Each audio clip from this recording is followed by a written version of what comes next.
আসসালামু আলাইকুম ব্রাদার, কি অবস্থা সবার? আমরা বিকাশ, রকেট বা নগদ বা যে কোনো ব্যাংকিং অ্যাপস আমরা যখন লগ ইন করতে যাই তখন কিন্তু আমাদের সিমে একটা কোড আসে। সেই কোডটা অটোমেটিকভাবে অ্যালাউ করে নিতে হয়। অনেকের ফোনের সমস্যা হয় কি, এই যে অটোমেটিকভাবে যে কোডটা আসবে বা তারপর নিচে অ্যালাউ করবে, এটা হয় না। এই সমস্যার জন্য অনেকে বিকাশ, নগদ, রকেট বা যে কোনো অ্যাপসে লগ ইন করতে পারেন না। তো আজকের এই ভিডিওতে আমি আপনাদেরকে শিখিয়ে দিব যাদের বিকাশ, নগদ, রকেট বা যে কোনো ব্যাংকিং অ্যাপসের যে ভেরিফিকেশন কোড সেটা যদি না আসে এবং অটোমেটিকভাবে অ্যালাউ না হয়, সেই সমস্যার সমাধান কিভাবে করবেন। তো আপনাদের কাছে ছোট্ট একটা অনুরোধ রাখবো, এই ভিডিও থেকে যদি আপনার উপকার আসে তাহলে অবশ্যই লাইক, কমেন্ট এবং চ্যানেলটা সাবস্ক্রাইব করবেন। আর উপকারে না আসলে কিছু করার দরকার নেই। ভিডিওর মূল পর্বে চলে আসলাম। তো প্রথম আপনারা যে কাজটা করবেন, আপনি যে অ্যাপটা লগ ইন করতে যাচ্ছেন সেটা প্রথমে আনইনস্টল করে দিবেন। তো আমি আপনাদেরকে বুঝাই। ধরেন আপনার বিকাশ অ্যাপসে কোনো কোড আসতেছে না, তো আপনারা প্রথমে কি করবেন, বিকাশটা আনইনস্টল করে দিবেন। এভাবে আপনার যদি নগদে কোড না আসে নগদ আনইনস্টল করবেন, রকেটে না আসলেও রকেট আনইনস্টল করবেন। তো আমি আপনাদেরকে বিকাশ দিয়ে বুঝাই। তো ধরেন আমার বিকাশে কোড আসতেছে না, তো আপনারা কি করবেন, প্রথমে বিকাশ অ্যাপসটা এখান থেকে ডিলিট বা আনইনস্টল করে দিবেন। আনইনস্টল করে দিয়ে আপনার ফোনে প্লে স্টোরে আসবেন।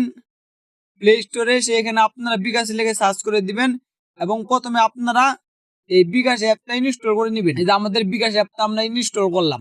তো আমাদের প্রথম কাজ, যে অ্যাপসে কোড না আসে সেই অ্যাপটা আনইনস্টল করে ইনস্টল করার।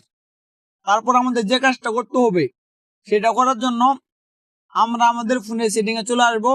আপনারা আপনাদের ফোনের সেটিংয়ে চলে আসবেন। সেটিংয়ে চলে আসার পর আপনারা স্ক্রল করে নিচের দিকে চলে আসবেন এবং এখানে অ্যাপস নামে যে সেটিংটা পাবেন এটা চলে আসবেন। এটা চলে আসার পর এখানে অ্যাপস ম্যানেজার এটা চলে আসবেন এবং আপনার ফোন অন্য মডেলের হলে আপনারা এখানে অ্যাপ লিস্ট, অল অ্যাপস এরকম অনেক সেটিং পেতে পারেন। সেটার মাধ্যমে এই অ্যাপস ম্যানেজারে চলে আসবেন এবং কি আপনার ফোনের যে অ্যাপসগুলো আছে সবগুলো এভাবে শো করে নেবেন। এই যে দেখেন আমার ফোনে যতগুলো অ্যাপস আছে এগুলো সব এখানে।